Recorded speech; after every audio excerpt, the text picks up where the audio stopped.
I was super insecure. I was super scared. And I think half of my conversations with Nupur were less about applications and more about my stressors. So I think it's really helpful to have somebody with you on the journey who kind of understands your fears and your insecurities and kind of makes you feel open and vulnerable enough to be able to share that, because I think this process is very, very daunting. Like, I can give it to you in writing that my consulting process was less daunting than the B-School application process. I would recommend that there is no test that comes even close to the official marks. And just another small pointer that the final exam is going to be tougher than the official marks. So I think it's good to calibrate inside your mind that if you've done great on official marks, don't expect the same level of difficulty. It will be more difficult, because I've seen a lot of students get like tipped off because they're like, we expected this difficulty, but it was more difficult, and they get really stressed during the exam. So I think it's important to note that the final will be a little tougher. One of the mistakes I made, for example, is I read a lot of sample essays.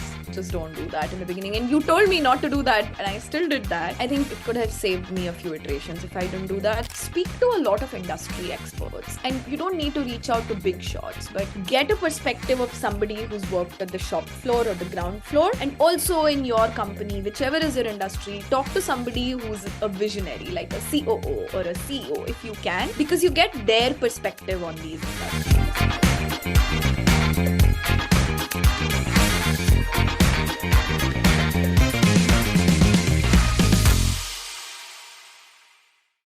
Welcome to another episode of Crack the MBA show. Our guest today is Anupama Kamath, who is a first-year student at Harvard Business School. Anupama completed her undergraduate degree in chemical engineering from NIT Warangal, where she was awarded a gold medal and full tuition scholarship in 2 semesters. Anupama co-founded her college's first radio club, organizing over 100 episodes. Pre-MBA, Anupama worked for close to 5 years at ITC in projects, operations, and marketing, and a year and a half at Zomato as digital growth manager. At HBS, Anupama has been awarded a need-based scholarship and is a member of Management Consulting Club, South Asian Business Association, and Salsa Club. Anupama recently landed an internship with Bain in the New York office. As a proud CTM alum, welcome Anupama, and thank you so much for joining us on the show. Thank you so much, Nupur. That was such a nice introduction. It feels really good, and thank you for having me here. I am very excited for our discussion today. Likewise.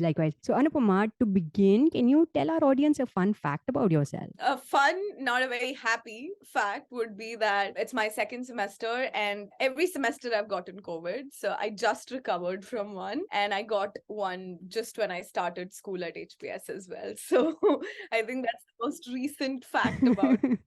Oh, well, let's hope there's not like 2 more instances of COVID to follow. Fingers Yeah, let's crossed. hope. All right. So, Anupama, to begin, before we get into the admissions questions, would love to talk a little bit more about the influences that have helped to develop you and that have shaped you, right? So, can you share some of your winning habits that have led to all your successes in various areas, including securing a need-based scholarship and admission to HBS, your Bain internship most recently, your marketing job, being the first in ITC's history to land that without an MBA, and many more instances? Sure. At the risk of sounding cliched, but something that I find is like my true core. I think one habit would be that I genuinely am very perseverant. I do not give up. And that was also the theme of my HBS essay as well. So just to give an example, like you mentioned, right, about my marketing role, it took me some 6 to 7 months of like multiple rejections before which I actually got that role. So I just keep going on if I want something. And I believe that I work harder than an average person. I do not believe I possess any sort of extraordinary intelligence. I'm not somebody who can crack GMAT in a month, for example.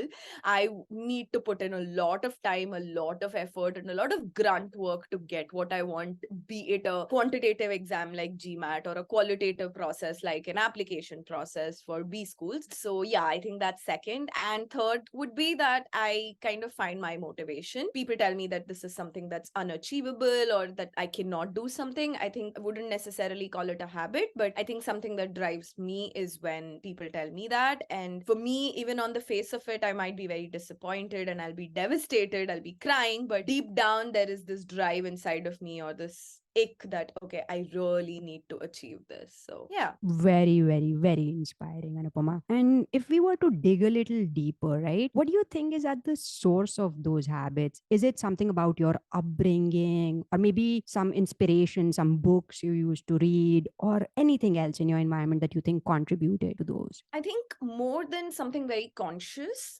something like a very specific thing that I read or I came across, I think it was more around years and years of experiences and also upbringing, like you mentioned. So, first would be my parents. I have kind of seen them from a very young age have the value of hard work at the front. And this is not even something that I've heard, but I've kind of seen them emulating. So, like, my father took responsibility of his siblings when his father died at a very, very young age, like at 20. And I've seen him take responsibility for them even when I was born and even when I was growing up. My mother, she was dropped out of school because of their financial reasons, but she studied from home and she became the first graduate in her family. So these are examples that they've set for me. And I think the value of hard work and that value of perseverance is something that I've seen them do on a daily basis. The second thing would be my own experiences, to be honest. Like in college, for example, I was told that people with a grade less than 9 do not get into companies like ITC, which was my first firm. And I really wanted ITC. And I was like, okay, I'm really going to give this a try. So I studied for a few months. I really put in all the hard work. And I was the only person with a less than 9 pointer in a group of 3 toppers who got the job. So I think my own experiences throughout life have shown me that if it's not written down somewhere, then it's just a myth and you actually can overcome it. So, and a lot of such experiences in the life have happened that have given me the confidence today that, okay, for example, the latest myth I'd heard was that Bain in US does not hire Indian origin people. So many people have told me this, so many. And I was like, okay, you know what? Let me give this a try. I am not going to deprioritize Bain just because I've heard this rumor. And surprisingly, after everything, here we are with, I'm joining Bain right now. And even after joining Bain, people congratulated me by saying, hey, you're the first Indian to have gotten into Bain. And I'm like, I don't think that's true, but okay, thank you. So I think like my experiences give me the motivation and confidence to say, okay, it's happened before, it can happen again. So yeah, hope that helps. Very helpful. You're quite the trendsetter as well, might I add. Amazing and inspiration to so many people. So, okay, we'll move on to admissions questions, as I know our audience would be very eager to hear about that. So, Anupama, to begin, I understand you spoke with many MBA admissions consultants, right? So, why did you ultimately choose Crack the MBA? That's a very good question. I think when I spoke to different people, I think for me, it's something that I cannot put into like objective reasons, but more subjectively because we had just an initial conversation. I think I really like the vibe that I got. But I think more importantly, which is something that I also keep telling people, is as a candidate, you have very little confidence in the process because to you, it's a bigger black box than it is to the admissions consultants. And hence, you are in a place where you are very clueless, right? And at that point of time, it's very important that your consultant has the confidence in you. So I think for me, what was most important about CTM was that I never heard statements like, you shouldn't apply to this school or you shouldn't apply to that school, like you had the confidence in me and you said, okay, apply wherever you want. And I think that was the most important element for me that helped me choose CTM because I needed that somebody has that confidence in me. Okay, just go for it. So I think that was like very, very crucial for me. Very helpful. And as an alum of CTM, Anupama, can you share your experience of working with CTM? My experience of working with CTM, I think the results speak for itself, but more from a subjective perspective, I think the first thing was that the whole experience was designed and built towards trying to bring out my authentic self, which is something that I did not realize while the process was happening. But in hindsight, it is very crystal clear for me. Like every time I used to reach out or ask, okay, do you think the admissions committee will like this? Or do you think this story will work? And there was never a very strong, imposition or a strong reaction to any of it, which was, I think, important because otherwise I would have gotten really biased. So, like, when I read my essays today, what I feel is, okay, every line and every story and every anecdote in this is very, very authentic and it's true to myself. And I think that wouldn't have happened if my experience would have been biased by you telling me, okay, add this story, don't add this story, or you should go with this and you shouldn't go with this. Like, you gave your opinions, but in a very non-imposing manner, which I think really helped. The second was, of course, like, my experience was, you focus on actions and not on outcome, because I am a very outcome and like focused person, which I'm working on. But I think it was important to like realign myself, and I think you did that really well, where you realigned me to saying, okay, can you just focus on submitting this iteration for today instead of thinking about how your end iterations will be and whether the adcom will like it or not. So I think that was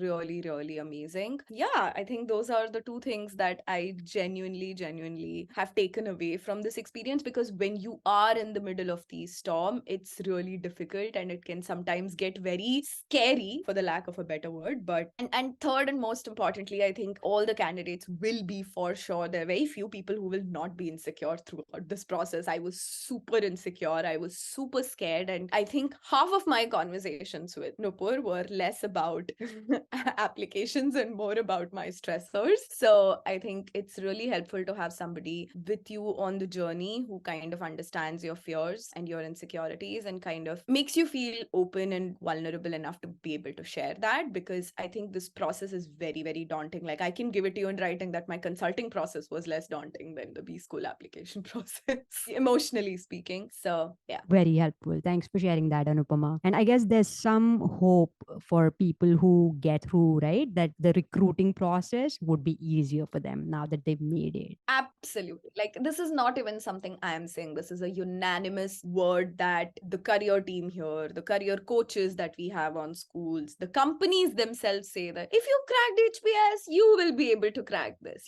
That's the kind of underlying overarching theme that everybody speaks about here. Like, I've never heard anybody say that recruitment is tougher, especially from a consulting standpoint. Like, there are industries in which if you're making a complete switch, it might be a little more unstructured. But for consulting, sure, if you've gotten into the school, I think it should be easier. Okay, very helpful. So, Anupama, when you decided to apply, right? What were the actions that you took and how long did you spend on each component, right?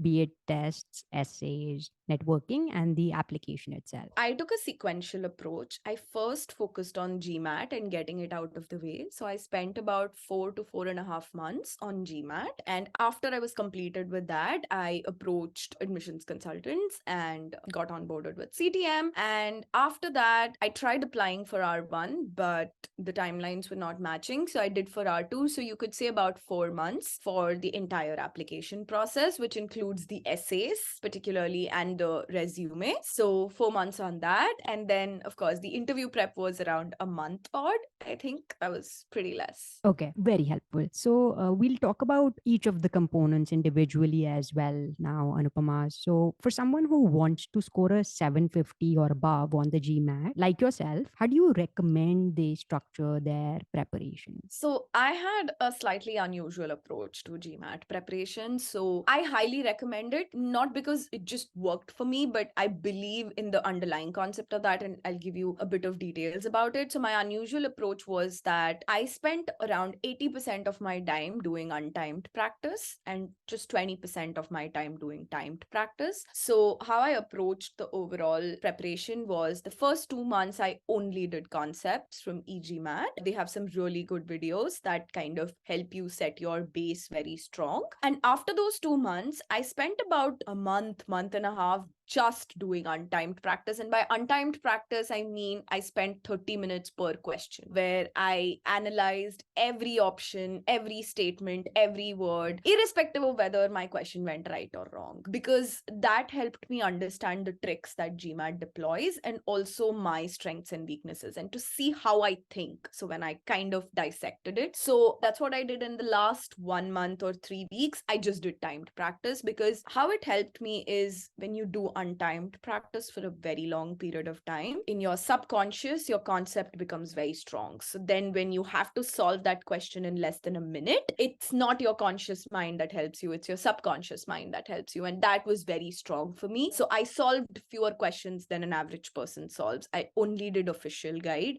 I did not take any other supplemental material. That was the only thing I did. And I did a lot of analysis. So I can give you some examples if you'd like about the kind of analysis that I did. But the whole process really helped me customize the process for myself and see, okay, what are the mistakes Anupama makes? Because my mistakes would be very different from another candidate's mistakes, and my weaknesses would be very different. So I think this approach really, really helped me, where towards the end, I think all my tests had a consistent 740, 760. So it gave me the confidence that, okay, what I've been doing is going in the right direction. And I did not put a time pressure on myself. Never. I think a lot of traps that students fall into is saying, oh, I need to do this within 2 months. I need to do this within 3 months. And what happens as a result of that is by the third month, they just fall short of the 750 if that's their goal. So I just kept a very wide net. I didn't put boundaries on myself. And I think that really helped. Okay. And you mentioned that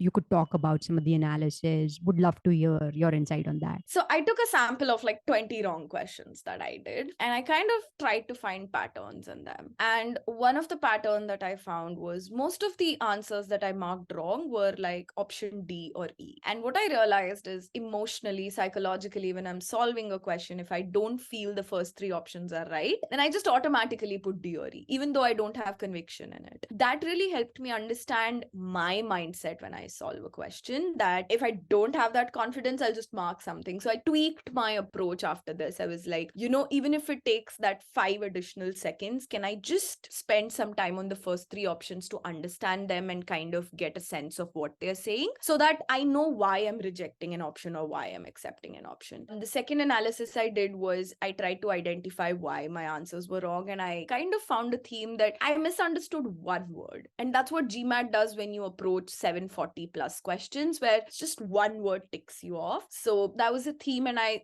then tweaked my approach to saying, okay, I'm going to read every single word and absorb it consciously before moving on to the options, So after 720, 730, it became a psychological game. How do you handle your emotions, and how do you handle your presence of mind when you're solving a question? They sound fancy, the approaches. It actually was very simple, that when you're reading a question, are you in your head or are you outside of your head? Like, can you just read the question and say, okay, I'm understanding what you're saying? So that really helped me. Just to give an example, one day before my GMAT, I got a 670 because I was way inside my head. And just the next day, which was my final GMAT, I was very conscious and I got a good score. So yeah, I think that helps. And I don't know if my examples of analysis help, but a lot of such different types of analysis, which I was able to do because I spent a lot of time doing analysis.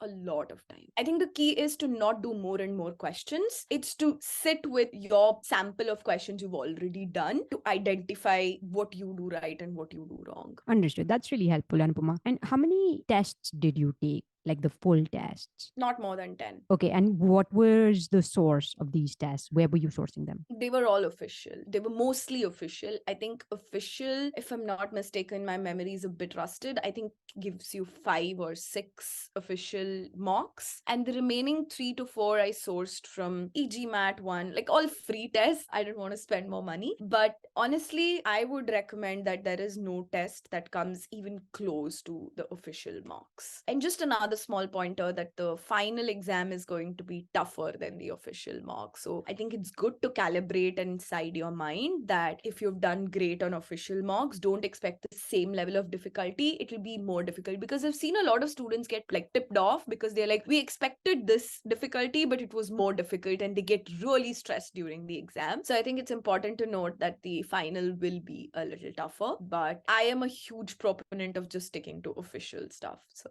yeah. Okay, that's helpful. And in terms of spacing, how should people plan the 6 tests that they're allowed? I did them once a day, 10 to 15 Okay, so days. do them all at the end is what you were suggesting. I did that, yes. So the way I look at it is there's concept and then there is the exams tricks. So there could be tricks in your concepts, like, the tricks and tips that you have in questions. And then there is a strategy of how you manage the time and the adaptive nature of GMAT. And for that, I strongly recommend that people get into a habit of doing those tests one after the other and reiterating their timing strategies as they go on, because it's very, very important to note. Like, I think the biggest learning for me was, there was another analysis that I had done as as to how many questions can you get wrong in the first 20 questions versus the last 20 questions. And the trend I observed was that if I have more wrong questions in the first 20, my score will be significantly lower than if I have it in the last 20. So I used to get 8 questions wrong. Huge difference whether that 8 is in the last or the first. So I think a lot of that analysis also went into deciding my timing strategy and how I would pace my exam. I, for example, broke it into different sections, like first 10 minutes, next 10 minutes, and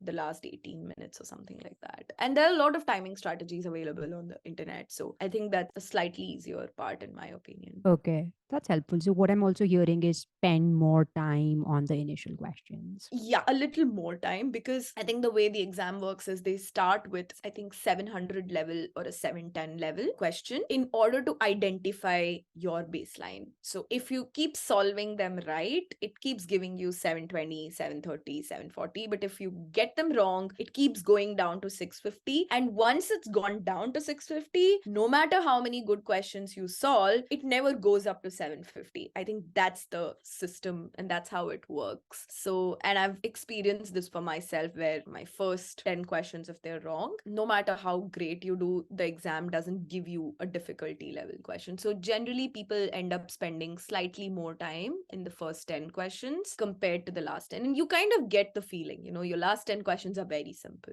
If you're doing well on your exam, you can get a sense that your last questions will be easy. Like for my quant, I think my last quant question was like a 5th grade question, something like 10 multiplied by 2 plus 3 or something like that. So you kind of get that sense that, okay, you're in the right direction. Okay, very helpful. So with that, I also want to move to the essay now, right? So Anupama, how did you approach your HBS essay? Let's talk about everything from your theme, the stories that you talked about. This is a lot more unstructured than any of the previous questions. I honestly don't think I'll be able to give a very objective point by point, this answer, but I think it was very subjective and you just start. And I know this sounds really not helpful sometimes, but I think one of the mistakes I made, for example, was I read a lot of sample essays. Just don't do that in the beginning. And you told me not to do that, and I still did that. I think it could have saved me a few iterations if I didn't do that. So I think my approach or recommendation to approach would be to just start writing.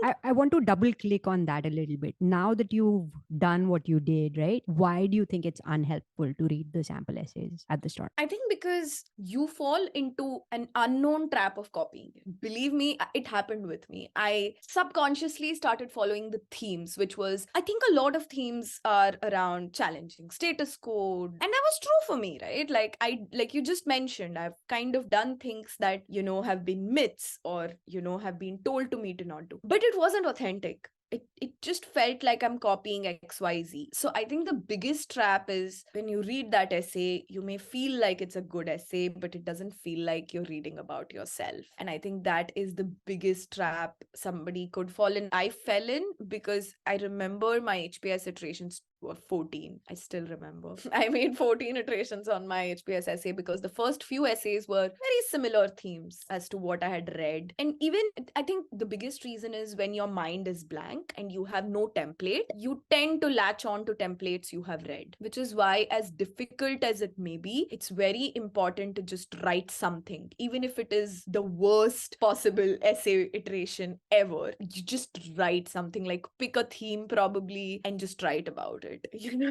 Like now I think it's 900 words you mentioned, so it's easier. Honestly, it's much more difficult when you have like an open slate and you can write. I think my essay was 1500 words last we both checked. So I think that is something that I would recommend strongly to not do. Just fight the urge to read a sample essay and just write. I think one suggestion could be like you're writing your life story. I don't know how much that helps. Like if you absolutely want a starting point, because I've heard a lot of students ask me, how do I approach? How do I approach? I have no clue how to start. So maybe just think about it as writing a story about yourself and your life journey. Like even that is good enough. And I think a lot better than just reading sample essays. So I think that is really, really important. Okay, so the way you approached it is you first read sample essays and then you were iterating simultaneously. And then you realized along the way that this is not authentic, this is not me. So then how did you pivot your approach at that point? So there were two things I was doing. One was with respect to themes. And I think HBS essays also speak about your long-term goals and your short-term goals, right? And I think I was also experimenting with 2 to 3 different types of long-term goals. So I think the pivot came when I had a lot of material on documents. Like my first 5, 6 iterations had almost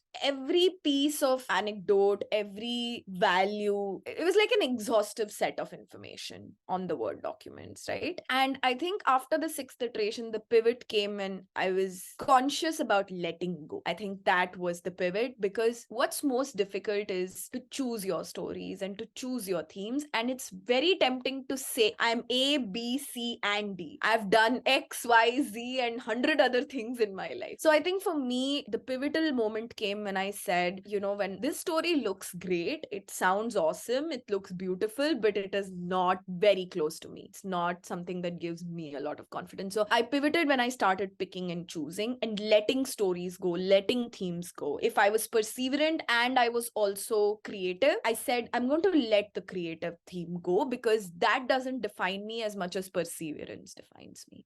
I think that helped. And then it gave some clarity. Okay, just let stuff go, let values, just focus on what you feel most confident about, whether it is stories or themes. And once I did that, I think it never happens gradually. I think around the 12th iteration, I remember both of us were like, oh, this seems like it, because it just came together once. Picked things that you were most confident about, and you picked things that you felt most authentic about, and you can't put that on paper. You can't explain to somebody how do you feel authentic. You just feel authentic, right? I think that really helped. So it wasn't very step-by-step approach, but I think it's very important to not be emotionally attached to like great stories, something that might look great on a CV, but not necessarily in your application essay. Okay. And Anupama, what are those 2 or 3 elements that give an HBS essay its wow factor? Honestly, I don't think I'm very qualified to answer this question, even though I am at HBS, because I still believe it's a black box, right? Like you also say this, but I think one thing that really helped in my favor, maybe, is I think I was quite vulnerable in the essay, and schools really emphasize a lot on being vulnerable. But I don't think I was being vulnerable for the heck of it, or I talked about low points or struggle stories from my life just for the heck of talking about it, but because they really shape my future choices or my future actions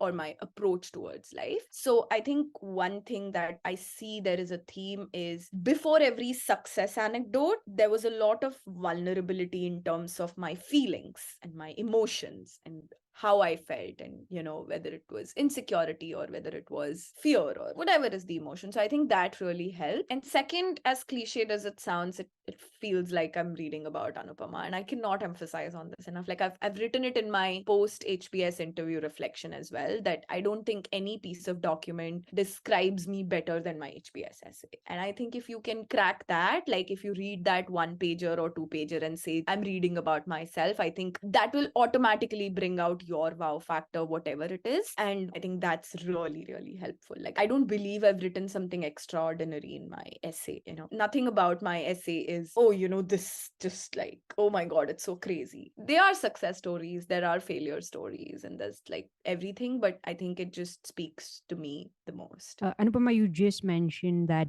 there are success stories, and before that, before each success, there's thought, a lot of thought that goes into it, and there's a lot of feelings, emotion. Could you maybe give one example to make it more real? Sure. So I could talk about my college RJ story. You did mention in my introduction that I founded an RJ club as well. As a child, I was bullied, and that kind of I was an outcast kid during my school days. And when I joined undergrad in NIT Warangal, I saw that somebody had committed suicide, and it was because of the rampant hazing, ragging on the campus. And we were all a part of it until then. It really hadn't hit us, but once that happened, there was something in me and the person that was bullied all throughout the years that felt the need to kind of do something. So I think the thought that went into it was this: my background, my history, and how it motivated me to do something. So then I went on to find the radio club. I anchored RJ sessions. I convinced people to sign a petition to end ragging or at least reduce it in the campus, etc. So I think there was the success, but I think it's important for them to know, why did you do this and not the 10 other things on campus that you could have done, right? So I think it's easy to write about success stories, but it's also important to see what drove you. Like even on HBS camp, there are like 1,000 things I can do, but what will drive me to do something will come from a very personal space or a very emotional space. So I think that is how I chose my stories, and I think that helps. And to me, that was a very, very important story because that cause is very close to me, or that space is very close to me. So I've mentioned in my essay as well that in many, many ways I could empathize with her and I could relate to her in some ways. So yeah. That's a powerful story. Thank you so much for sharing that, Anupama. I love that story. I know you do. Okay, cool. So, Anupama, moving to the application form, right? HBS's application form is more elaborate than that of many other schools. So, what advice do you have for candidates as they approach the application form with its elements like key accomplishments, most significant challenge, awards, activities? I think my first recommendation would be to only add things they can confidently talk about. Because unlike other schools, I think HBS can ask you anything and everything from any corner of your application, not just your essay. It can pick something, it can pick a word you mentioned in some corner of your application and talk to you for 15 minutes on that. So just write about something that you're very, very confident about, that if you're asked about, you can prepare and like speak about it. The other thing would be to just be mindful that your theme that you've talked about in your essay kind of comes throughout your application as a whole. It's not very conscious, but just like a hygiene check and consistency, whatever you've written in one part of your application, because you just mentioned it's so elaborate, it's easy to kind of mix numbers or mix data, right? So there are 100 data points that you have to write in different places. It's important to do a thorough consistency check of what you're adding and where you are adding. I think the application also has information that they ask you about your extracurricular achievements and all of those ideas. So I think it's important to do a thorough introspection of everything that you have done, because like I mentioned, you only get to write one or two things in your essays, and even your resume, you don't get to mention everything. So it's important to do like a thorough introspection of every single thing you've done in your life, so that you could choose which extracurriculars do you want to talk about, which awards do you want to talk about. Yeah, I think that's the easiest part of the process, but some basic hygiene checks and some amount of effort should be good enough, I feel. Okay. And with the application form asking about activities and people also writing about them in the resume, right? Do you recommend that the contents be totally different, or do you think there can be some overlap? I think it's important to have some overlap. The reason being, you're only one person, so you can't like fabricate so many different personalities or aspects to your personality. And I think they know that. And I think it's important, if nothing else, that whatever stories you've mentioned in your essay do feature in your application elsewhere, because you have told them that these are the most important to you, right? And so like my radio club, for example, if I don't mention that in any extracurricular activities, or I don't mention that in any honors, it seems like, oh, this is a story she's just written for qualitative effects, So I think it's important that whatever stories you picked as like highlights of your life do feature in some other part of the application for sure. And it could even feature in your recommendation, the recommendation that your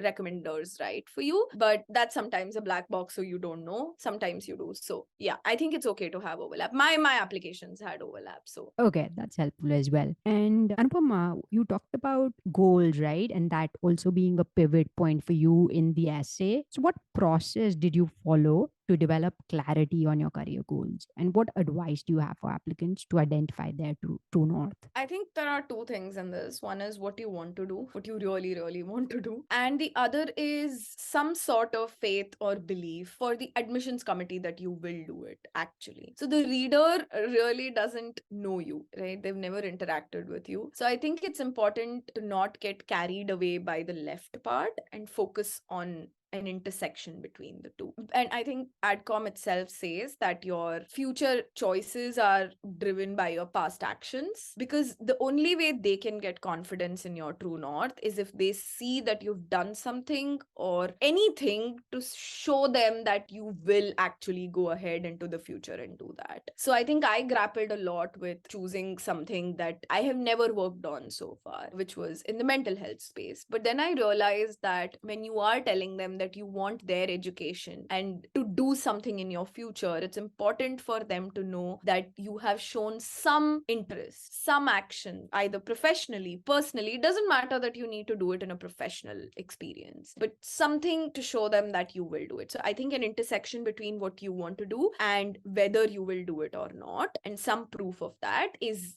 the most ideal space for you to identify your true north. That being said, I think the other important element is to do a lot of market research, speak to a lot of people, and identify if your true north or whatever is your goal is a genuine need in the society. Is it something that's already being done, or is it original? So I did a lot of research in that space where I kept asking people if this long-term goal of mine, which was digitalizing the consumer space in India, if that is something that is a genuine need. Does the need even exist? And then can it be solved? Like, your goals can be very unrealistic or realistic. So I think I spent a lot of time doing due diligence on the feasibility of my long-term goal and the need for my long-term goal. And once that is there, and the first half that I mentioned around whether you will actually do it or not, I think that's like the perfect combination. Very helpful. I was speaking with somebody last week from Stanford, and they mentioned that Stanford does not care about the short term goal at all, right? So I was wondering, what's your take for Harvard? Do you think candidates need to talk about their short term goal, or do you think it's sufficient to talk about the long term goal? I think they ask you about your short-term goal, if I'm not mistaken. And I think I had a question in my interview as well about my long-term goal. I don't remember if there was a question on my short-term goal, but let me say this. Irrespectively, it's good to know and good to have it for the simple reason that it gives you more clarity for your long-term goal. I think that's why it's important more than whether the school, because I honestly don't think I'm qualified to say whether Harvard loves short-term goals or not. But what I believe is that it will help you defend, justify, and explain your long-term goal better. That, hey, look, I've really thought about it and I've really put in the groundwork for it. I think that's why it's more important, rather than, because I think like you can say consulting for almost every long-term goal, right? Because consulting gives you a wide range of experience. So I think it's more important to like have that clarity, and it helps you explain your long-term goal better, if that helps. Yeah, that does help. And Anupama, what weaknesses in your candidacy did you successfully overcome, and how? I think the first weakness was that I had a 6-month work gap in my profile. The second, I wouldn't know if you could call it weakness or not, but I had a slightly higher than average work experience. Not slightly, a little more than slightly. I had around 6 to 7 years of work experience. And the third thing, which a lot of people keep talking about, is how there is a very high percentage of IITians in HBS. Like, even now I see like majority of the engineers here from India are IITians. I think for me, the first thing that I did to overcome so-called weaknesses would be to be vulnerable about some things. Like, I told them why I had a 6-month work gap, but I also told them what I did and how it changed me. So it wasn't just a weakness, but what did I do with that? So I think that was very, very important. So I told them about how it changed me as a person, what I did professionally in that space, etc. It's not important that you worked in that space. I did not. I was searching for my next job, for example.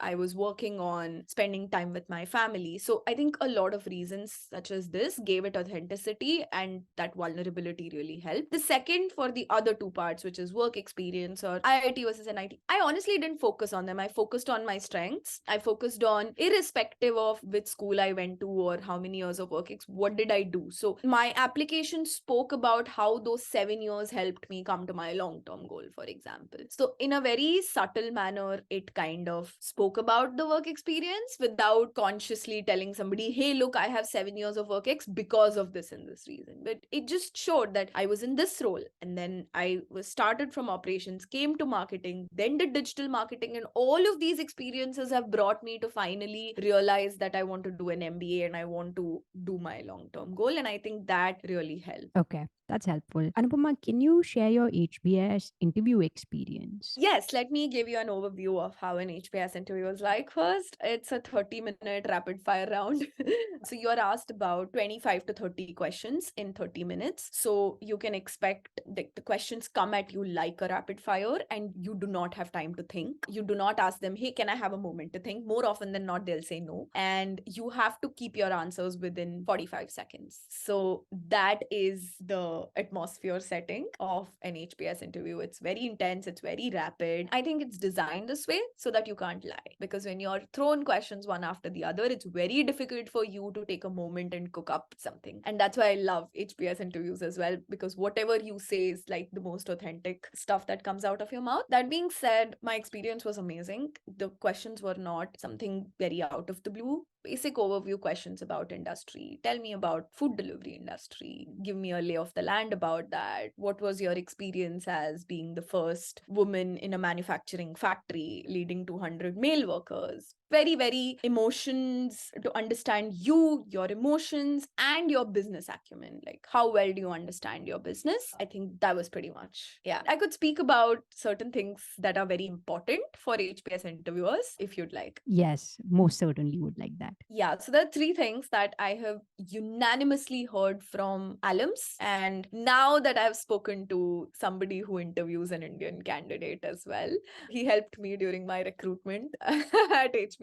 So I think something that I keep hearing time and again is three things. One is, like I mentioned, you have to keep your answers within a minute. You have to be concise. Can you explain it to them in the least possible number of words? Second is really, really how interesting are you and your answers? Can you explain it to somebody like they are a 5-year-old? It's called ELI 5. Can you explain a concept as complicated as Bitcoin or rocket science or anything to a layman? Because the people who are interviewing you are not industry experts, they are interviewers. So it's very important. And the third, which is my personal favorite, is it's not a question and answer session. You don't give answers in bullet points. You have a conversation. And I have a very good example for it. I was asked this question about, give me a lay of the land of your food delivery industry and how has COVID impacted it? My earlier answers would be something like, so the revenue has gone up by so much. The orders have gone up like this. That's not what they want to hear. Instead, the answer that I gave was, so the one thing that has really changed after COVID is the amount of food that one person orders or a family orders has increased because they have started eating more outside and cooking less inside. And as a result of that, the total revenue has gone up. And a good example of that is my father never ate outside before, and now after COVID, he also orders. So this tells you that the revenue of the industry has increased, but in a way that's interesting and not as if you're giving a bullet answer or, you're writing a presentation. I think that's most important for them. And the reason for this, just to give a background, and now in hindsight, it's clear to me, when you're sitting in a classroom and the case study method where you have to contribute all the time, there are people who are coming from finance backgrounds who have no clue about manufacturing or marketing. Can you explain it to those students in a way they understand? That's what they're seeing, because your entire academic curriculum is based on you speaking in class, which I'll speak about more if you like. But yeah, I think that's what they're testing. Can you sit in a classroom? Can you be interesting? Can you explain your point in a way to people who have no clue about what you're talking, and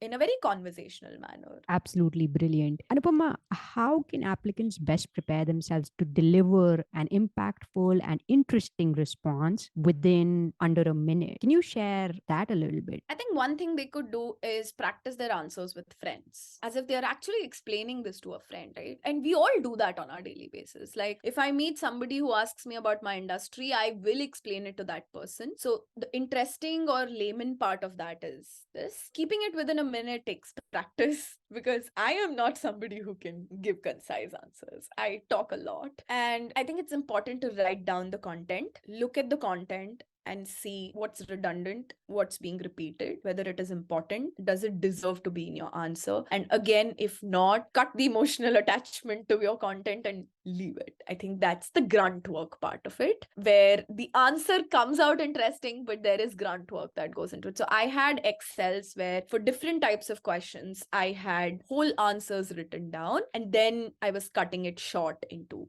bits and pieces as much as I can. But at the same time, just put down certain points in your Excel so that you don't sound rehearsed. They do not like it. Because in a classroom, you cannot rehearse your answers, right? You have to give answers on the spot. So it's very important for them that you come across as a conversational person and not a rehearsed person, which is why I just put some bullet points and yeah, and also get into the habit of giving more and more answers, because then your brain tells you that you've exceeded a minute if you've gotten into the habit. So I think these three things, like put down your content, do the grunt work of cutting it, explain it to your friends, and also just keep practicing so that you have a natural alarm clock in your head that goes off when you've exceeded a minute. I think that helps. Yeah, that's amazing. And Anupama, there's a perception that the HBS interview is a stress interview and they're like people are going to get caught off guard. So, what's your take on that? Okay, two parts. About the stress, I didn't find the interview stressful. I'll be very honest. Second, yes, sometimes you can be caught off guard.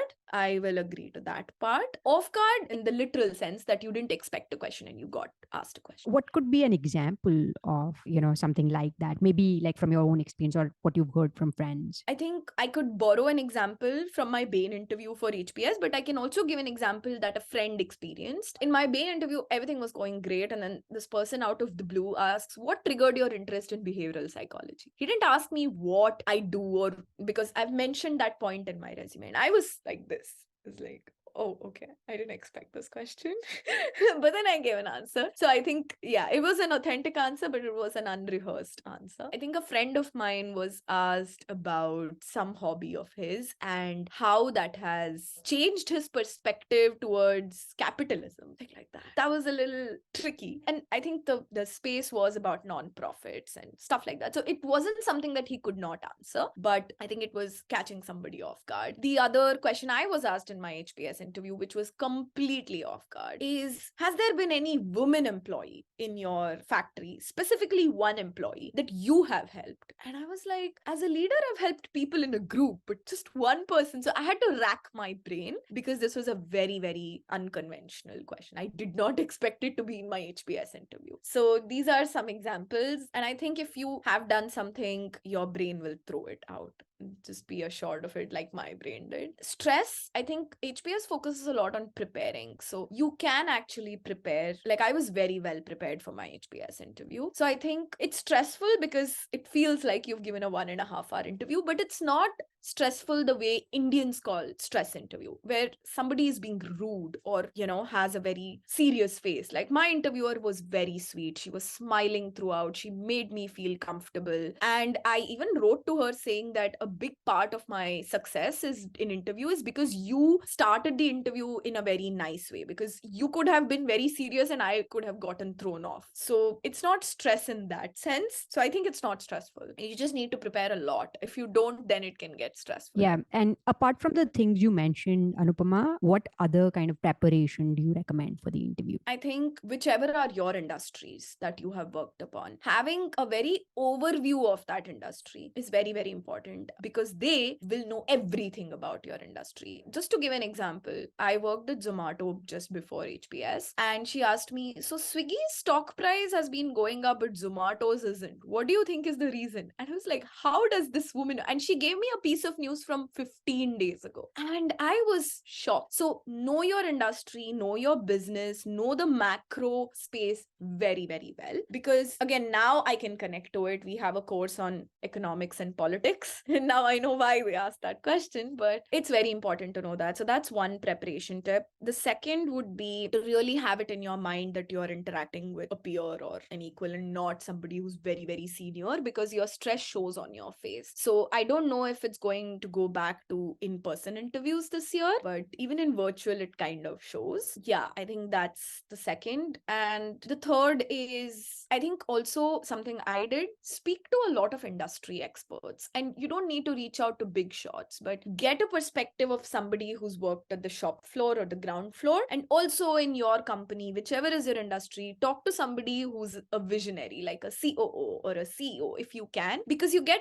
their perspective on these industries. And I think that's what helped me a lot, because I could understand from their angle, why did they launch a product for ITC? Where is ITC going to go in the next 10 years? Slight vision of that is very helpful. So I think students should do that as well if time permits. I think it's very, very, very helpful to just get senior perspectives. Okay, that's really cool. Thanks for sharing that, Anupama. And Anupama, I'm going to sneak in one question about the Wharton team-based discussion as well, since you got into Wharton. How did you prepare for Wharton's TBD? And how do you recommend applicants approach that? I don't know if candidates should follow my approach, because I did a lot of mocks. I think I did around 8 mocks, 8 or 9 mocks from a purely practice perspective. But other than that, I think the Wharton TBD already gives you a topic. Yeah, I just did a lot of mocks. I did it with different admissions consultants. So I did it with 3-4 different ones to see the kind of feedback that I was getting. I also did it with people from other countries, which I think you can sign up on GMAT Club, because on the day you're going to get people from different countries, and I'm bad at understanding different accents. I still struggle with it in class. So I think it's important for you to get over that and practice with people from different spaces.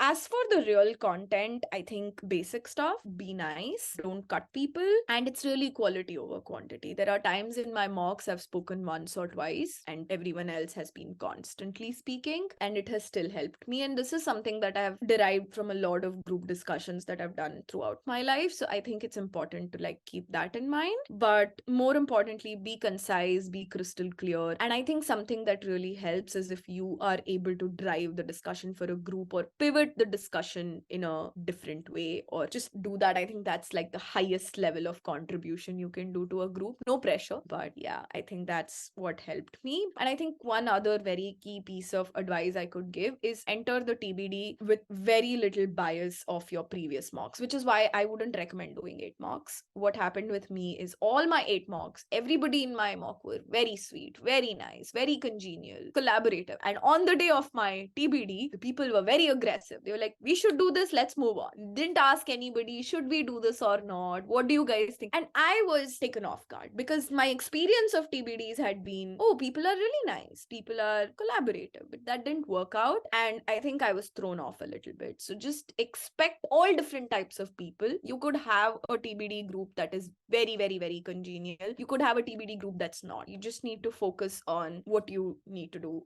right and your content. I think that's important. Okay, thank you, Anupama. And moving to the HBS questions, Anupama, what for you is Harvard Business School's unique identity? As a student now? Oh yeah, now, as a student now, yeah. I think it's hands down, undoubtedly, it's case method. It's the most unique thing. It's the only school that does it. And I absolutely love it. I'm in awe of it. It's been an entire semester down. I think when HBS itself talks about its case method and says that this is our core, they really mean it. It is their core. I can elaborate if you want. Yeah, I would like to hear a little bit more about the case method. So just setting context first, you're given a case many, many days before. It's on a real life, real business problem that has happened a few years ago, or it could be just a couple of years ago. It's like a story that you're reading. So there is a lot of information that you get on, let's say there was a recent case on Pepsi versus Coke. Let me pick a simple example. And it was a strategy case. The case talked about what Pepsi did to get better than Coke, what Coke did, and the wars that they had, and how did they speak with retailers, and etc. And then the case ends with question. If you are the CEO of Coke, what will you do? So it's more often than not, a case ends with a question such as that, where you are the protagonist. You prepare the case, you read the case, you prepare your answers, you prepare your defenses. When you go to the class, you get cold called. 1,000 students at HBS are divided into 10 to 12 sections of 90 students each. And the professor comes to the class and can just randomly pick somebody, which is called a cold call, and say, okay, Anupama, what do you think? If you are the CEO, what would you do? Out of the blue. And I have to give an answer on the spot. So I think that's the beauty of it. And you cannot be diplomatic, because if you are the business leader, you cannot be diplomatic. So let's say you say, it depends, and it is this, and the professor will put you on the spot and say, no, I need a yes or no from you. I need an answer from you. So this, and then the debate and the conversation starts, where it's a 1 hour, 20 minutes class, and the professor speaks for a cumulative of 15 minutes maybe. And the rest of the time, it's students who are answering questions that the professor has asked or responding to other people's comments. Let's say somebody says, hey, I think Pepsi did a great job. I could actually say, I disagree with you. I don't think Pepsi did a great job for so and so reasons. This is what I think. So it's actually a beautifully orchestrated conversation that's going on. It's super fun. There are times I don't even realize when the 1 hour, 20 minutes flew off. And I think it's my absolutely one of the favorite parts about the school. And that's what makes it worth it, that even though it's so intense academically, you learn communication, you learn how to convince somebody, you learn skills which are actually being decisive. You have to take a stance. You cannot say, because there is limited information in the case. You don't have all the information. We recently had a case on insider trading on Rajat Gupta as to whether the information that he disclosed was right or wrong. And it was a debate. It was a proper debate. It wasn't a theory class where the professor was saying he did wrong for so and so reasons. It was an amazing debate. Everybody was taking stances. So I think that really helps develop multiple aspects of your personality. And the second is, it exposes you to different industries, which I think I wouldn't have read it if it was a theory class, honestly. So it's like a story reading when I read cases, and every class is a case. Even a finance course is a case. So you read, you discuss, and you solve for it. So yeah, I think that helped. I can go on and on and on about it. Very, very exciting pedagogy. And how many cases do you do in a week? 2 to 3 per day into 5, so around 10 to 15 cases. Okay. That's quite a lot. And you're studying for all of them on the weekend, or how do you manage that? I do it the day before, but this weekend I'm planning to get a head start, because there are finance courses and I'm not very good at that. But yeah, I think it's very intense. Needless to say, let me give that disclaimer. It's very intense, but very, very rewarding. So you do the prep and then you do the classes. Attendance is very, very important at HBS. They really take it very important. I don't think I've missed more than 7 classes last semester, including all my courses. And that itself is a big number. So it's very important for everybody to be on the class. And the simple reason is that the class becomes enriching because of the students discussing, right? And bringing in their viewpoints. So they take it very, very seriously. Attendance is very important. And it's amazing that way. So yeah, and there are people who prepare on the weekends. There are different models of preparation. So yeah. Okay. Awesome. And Anupama, what is it like to be an international student in the US, right? Like, was this the first time you went to the US when you Yes. visited? So what was it like for you? Did you integrate easily? Did you initially feel like an outsider? If you could just briefly share that experience. 2 things. One is, if you are among locals, it can feel like an outsider sometimes. And this is a place where people are very nice, very polite. But I think for me, it was more of a cultural shock, because in India, if I'm talking to you, for example, Nupur, if you say something, there's a good chance I know what you mean and what you said, right? Like why you said it. Here, it was very difficult. Like, it's difficult to read people. It's difficult to understand why they are saying what they are saying. And hence, it took me a few months to get that right. It does feel like an outsider because everything is different. It's minus 20 degrees Celsius outside right now. The temperature is different, the people are different, the culture is different. And by culture, I mean even something as simple as food, right? So it's very different. And if you're coming from India, the life of convenience that you have, where you can Dunzo or Swiggy or it's like have somebody clean your room, is different, but you get used to it. Like, I can promise and I can assure that if somebody like me has been able to get used to it, I think people would be fine. But I think the most difficult part is juggling the big three aspects, which is academic, recruitment, and social, because everything happens at the same time. That's how it's designed. Recruitment happens in the first semester for consulting, and for others, it happens in the second semester. So I think consulting and investment banking happen in the first sem. So it's very, very hectic. So you really need to learn and juggle between the three because your acads are intense. Socially, is a lot of stuff going on. At any given point of time, there are at least 6 parties happening. There are 5 different gatherings happening. There are events happening. So I think it was very, very important to do that. And I think that's a genuine struggle. And the school itself says that to you. It speaks about FOMO. It openly speaks about your academic pressures and everything. So yeah, I think juggling that and finding a sweet spot for yourself and what you want is the most important piece. And everybody struggles with it at the beginning. Like I've seen even the most confident, most secure people struggle with it. So Okay, cool. And Anupama, how do students engage outside the classroom? outside the classroom. But before we move on, I would just also like to point out something that the Indian community here is pretty big. We are like 60 of us. So it's a lot better than other countries where there are only 2 or 3 people. Like, we have 1 person from Bangladesh this year, 2 people from Sri Lanka. I think Indian community is so big. You can feel like an insider and an outsider at the same time. I just forgot mentioning that point. So yeah, it's amazing. Super. Sorry. Moving to how students engage outside the classroom. I know that there's a lot of flagship events as well, like the Gatsby party, etc. So if you could just shed some light on that. So in the first semester, there are a lot of clubs that organize parties. So there was a Gatsby themed party. There is 80s themed party. So there are different themes that happen almost every other weekend on a Thursday or a Friday. So that's one aspect. The second is the sports culture here. There are a lot of games that happen. The Harvard Yale game. There are people from Yale who fly down, drive down to actually watch the game. There are a lot of games that keep happening around in stadiums, etc. So that's another thing. Outside of class, there are a lot of small events, small dinners, and small section events that happen. Like I mentioned, the section culture is very, very strong because you sit with that section for the entire year and they are your discussion space, right? So there's a lot of emphasis that the school puts on bonding with your section. So that's one. And the big thing is trips. Whenever there's a long weekend, people do take trips. There's section trip that happens every semester. Last time we went to Maine. People go to Puerto Rico, Mexico, Bahamas. People have gone skiing this weekend. I'm recovering from COVID, else I would be there right now. So I think trips is a big, big part of a B school culture where if you have 3 days, and I think I love that culture about US. The one thing that I want to imbibe is people genuinely believe in equal parts of enjoying and equal parts of preparation. So I would love to emphasize the fact that even if there's an interview tomorrow or an exam tomorrow, students will put in the required amount of work and have the self-awareness that this is the max they can do. And then they'll go enjoy, they'll party, they'll relax. And I think I love that. And I'm still trying to imbibe that, but that's pretty much how it happens here. So hope that paints a picture for you. Yeah, it really does.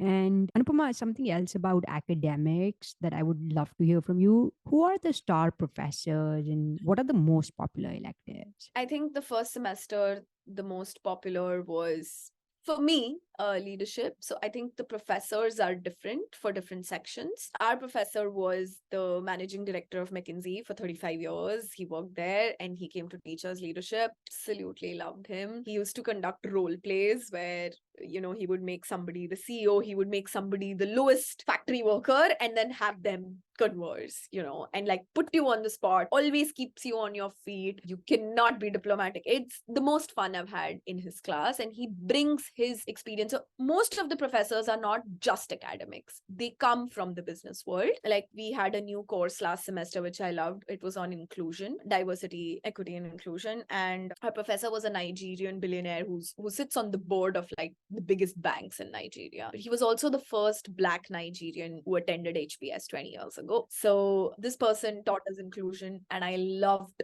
how it opened up my eyes about the way racism works and, how to identify CEOs who do stuff just for the sake of showing off versus, genuinely do something. And hearing that from people who are blacks here who have experienced stuff was very, very eye-opening. So I think these are my favorite professors. This semester, What are their names? my inclusion professor's name is Hakeem Belosagi, and my leadership professor's name is David Fabini. And this semester, the most famous course that I've heard from people, 2 courses, is Biggie. It's called Business and Government and International Economy. Very difficult a course, but it picks one country, speaks about its entire history and its current economy. So there's the case on India as well, maybe sometime in the next few weeks. We recently read about the Great Depression, and the professor was actually teaching us how economy works. And someone who doesn't come from an economics background, it was amazing. Her name is Rishman. She does a lot of work in public health and economy and governments, etc. So it's the most famous course for this semester for sure. I'm very excited about it. Okay, cool. Super cool. Shifting gears to recruiting now, Anupama. Can you share how consulting recruiting works at HBS? Yeah, so consulting as an industry works different in US as a whole compared to India. Just giving that context first. You don't apply to the firm only, you apply to an office. So let's say there are 15 offices in US. You pick an office. You don't pick like just the firm. So that's one. Second, it's very networking heavy. Right? Because you're picking an office, you start very early on. So the process for us started in October end itself, and my interviews were in January 10. So you can see that it's a 2 to 3 month process where you actually network. There's a concept called coffee chats. So you network with offices, you meet people from offices, you tell them why you're interested in consulting, you ask good questions, and all of this is evaluative. This is not informal. So they are evaluating you on a constant basis as to whether you will be a good fit for them, whether you're genuinely interested in consulting or not. So I think this is the biggest difference between consulting in any other part of the world for that matter versus US, not just India. So you network a lot, you build relationships but as a part that contributes to getting an interview invite. So that's the process, and it starts in October end and it goes till December 1st week when you submit your applications. After that, in a week or so, you get interview invites, and then you keep preparing for the actual interview. And how HBS is slightly different from other schools is all the other schools start in September itself or October. But HBS has blackout period. It has a concept of a blackout period where it doesn't allow companies to interact with students until October. And because we are so academically intense, like I just mentioned, that's why no company official can speak to any student until October end. Like once it starts, it's then a floodgate. But until then, we're kind of protected. So that's how HBS consulting recruiting works, with that slight difference. Yeah, can dig deeper into any aspect. Right. Yeah, maybe a few things. One thing I'm wondering is what consulting employers sponsor visas for international students? Except Deloitte, everybody does. And by everybody, I mean the MBBs, which is McKinsey, BCG, and Bain. Then there's Kearney, Strategy Ant, EY Parthenon, and LEK Group. I think all of these two. Okay, helpful. And do you also recruit for specific practices? If you have any preferences, how do you indicate that? For example, social impact, digital transformation, etc. So every firm has their specific practices, and that differs. Largely, there's a lot of overlap. So, for example, except Bain, and I think 1 or 2 of the non-MBB firms, I don't know for sure, everybody has practices. Like McKinsey has a digital practice. It has an operations practice. Firms these days love if you apply to practices, right? Because they can pitch to their clients saying, hey, we have this special expertise person on our team.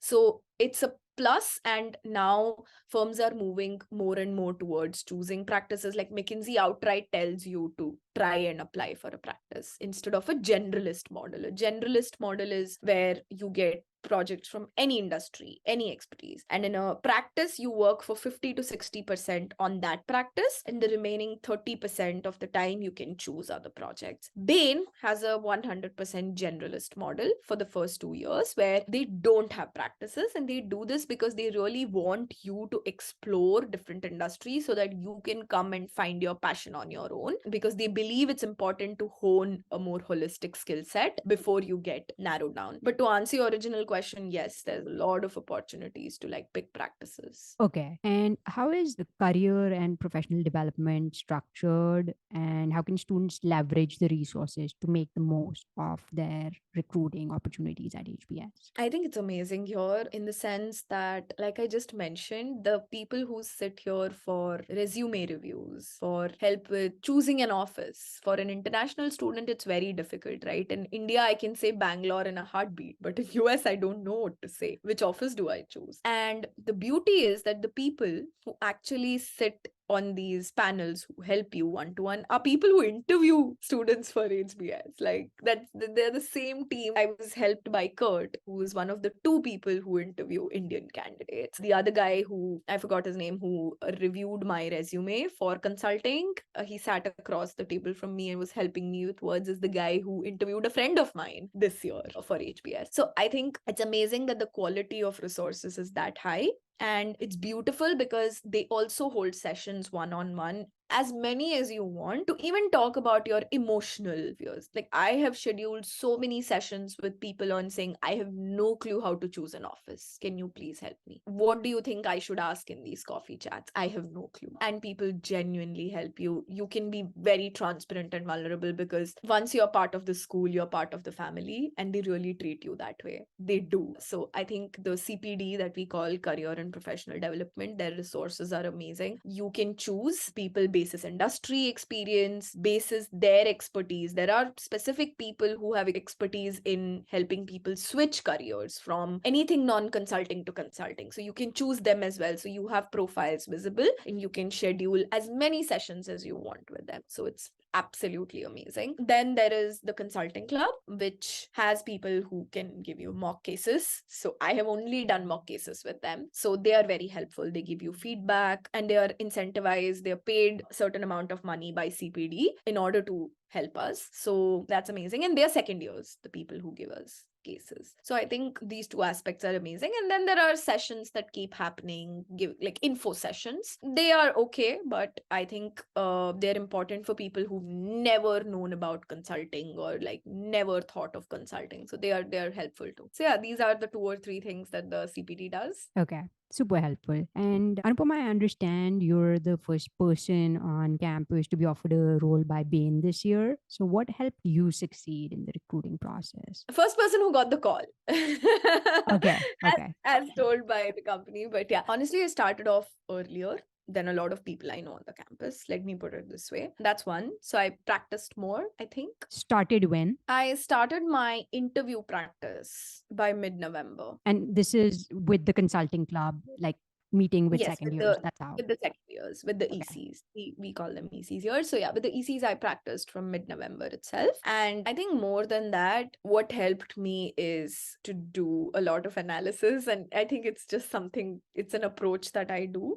But I did analyze a lot and as to where I was going wrong. And I think for consulting, in fact, they themselves tell you that you have to analyze a lot. But the other thing that I did early on is I started practicing with Indian ex-consultants. But just a point to note is that Indian consulting is very different from US consulting. Consulting cases in India are very analysis driven. Understand the problem. Why is profit dipping? Go down, go deeper. In US, it's more solution based. Just, okay, profit is dipping. You will very early on find out why. What can you do? How can you improve profits? That's the difference. And I think I identified that early on and I kind of switched gears to doing it only with American ECs. So that really helped. Analysis of cases really helped. And also networking. I cannot emphasize on this enough. Bain specifically loves people who build bonds and network a lot. So I think it's very important for them to have those relationships. Like just as an example, people in the office, when I submitted my application, I wrote to them saying, okay, I submitted the application to the New York office. I hope I get an interview invite. And somebody just wrote back to me, okay, just message me once you get it. We can practice a case together. And I was like, did you know?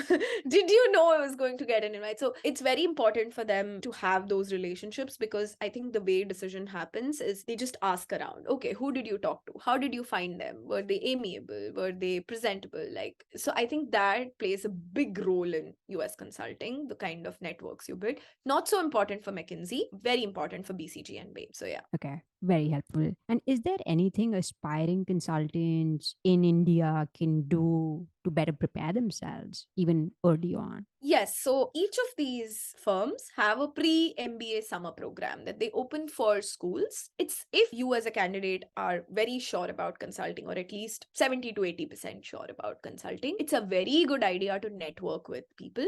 But the caveat in that is you're more often than not sure about offices. So the biggest challenge in US consulting is, let's say you need to speak to about 3 to 4 people from each office to like build a bond. If you have 3 offices in pipeline, you need to speak to 12 people, right? And that's very daunting with CADs and everything. So what I would recommend is people do this over the break because they have time, right? So before joining school, if you have time, speak to different people from the offices, get a sense of, how to do all of this. But the other cons of that is if you're putting yourself in front of company people, you also need to know the way of talking or the kind of questions you can ask. So that's something that kind of gets missed. But then they are also not very stringent on, like, they're not being very scrutinizing before the school starts. I think it's a good idea to start talking to people. More than the company people, I would recommend talking to people to just understand which office they would like to work at. They can talk to people from the campus like us. They can talk to people who they know who are in consulting firms, because I think that's the biggest pain point, and you will hear everybody say that. For an international student with no family or ties in the US, it gets very difficult to pick an office, because the other thing that makes it complicated is that the bigger offices are also the most competitive offices. Like McKinsey literally wrote out to people this year saying, please try to apply to offices other than New York and San Francisco because it's so competitive. We have very few positions. So it becomes a game between letting go of a competitive office, choosing an office in a city you want to live in. So New York was a risky move, but I had really bonded well with people from the New York office. So I went ahead and applied to the NYC office. So Worked like a charm. Great. yeah. Super, super. And Anupama, as we bring the show to a close, do you have any final advice for prospective applicants or incoming MBA students who are looking to pursue an MBA in the US? Yeah, I think it's going to be roller coaster rides. It's just, I think, very important to be authentic. Cannot emphasize whether it is your application or even on campus. Just be yourself. Don't get carried away by sample essays or what people on campus are going to be doing or the number of parties that happen. It's fine. I think the most important thing is to keep bringing yourself back to what you really want to do and what you really feel like doing. Yeah, I think that's that. And for applications, more importantly, just feel very confident about what you're putting into the essay. And yeah, I think CTM will do the rest. So Amazing. not Yeah. concerned about. Superb, superb. Thank you. Thank you so much, Anupama. I know I stole some extra time from you and you No, were that's fine. very, very gracious about it. Really appreciate the depth with which you've shared so much. Thank you. Thank you so much. I absolutely enjoyed discussing, and I hope it helps people. Yeah, and let me know if anyone's coming to HBS. Would love to talk to them. Superb, superb. Thank you.